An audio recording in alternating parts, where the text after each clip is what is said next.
Hi friends, நாளைக்கு தாஜ்மஹால் போகிறோம். தாஜ்மஹால் போகிற வழியில் இருக்கிற ஹோட்டல் ஃபுட்ஸ் எங்களுக்கு செட் ஆகாது. அதனால் மேக்ஸிமம் வீட்லேயே எவ்வளோ ப்ரிப்பேர் பண்ண முடியுமோ அவ்வளோக்கு வீட்லேயே ப்ரிப்பேர் பண்ணிட்டு போயிடுவோம். Kovilpatti to new Delhi train ட்ராவலில் எங்கள் பாட்டி சப்பாத்திக்கும் இட்லிக்கும் காமனாக ஒரே ஒரு சட்னி மட்டும் தான் ரெடி பண்ணேன். அந்த சட்னி அவ்வளோ டேஸ்ட்டாக இருந்துச்சு, கெட்டும் போகலன்னு சொல்லியிருந்தாங்க. அந்த ரெசிபி எப்படி பண்ணலான்னு பார்க்கலாமா?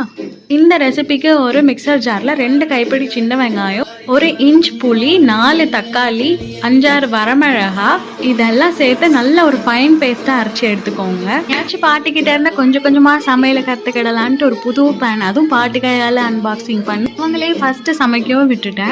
இந்த கடாயை அடுப்பில் வச்சுட்டு நல்லெண்ணெய் ஆட் பண்ணிக்கிறேன். நான் 2 டேபிள் ஸ்பூன் நல்லெண்ணெய் சேர்த்துக்கிட்டேன். கடுகு, உளுந்து இதெல்லாம் நல்லா பொரிஞ்சதுக்கு அப்புறமா கருவேப்பிலை, கடுகு, உளுந்து, கருவேப்பிலை எல்லாம் நல்லா பொரிஞ்சு வந்ததுக்கு அப்புறமா 10-15 பல் பூண்டை சின்னதாக நல்லா சாப் பண்ணி இதில் சேர்த்துக்கிறேன். இப்போது ஃப்ளேமை ஹை டு மீடியமில் மாற்றி பூண்டோட கலர் சேஞ்ச் ஆகி வந்ததுக்கு அப்புறமா நம்ம அரைச்சி வச்சுக்கிற பேஸ்ட் அதில் சேர்த்துக்கிறேன். இனி இந்த சட்னிக்கு உப்பு ஆட் பண்ணுறது மட்டும்தான் வேலை. இந்த சட்னியில் உப்பு சேர்த்து தக்காளி வெங்காயத்தை நம்ம டேரெக்டாக அரைச்சதுனால நமக்கு அதோட ரா ஸ்மெல்லாம் இருக்கும். அதோட பச்சை வாசனைலாம் போகிற வரைக்கும் நல்லா வதக்கி எடுத்துக்கோங்க.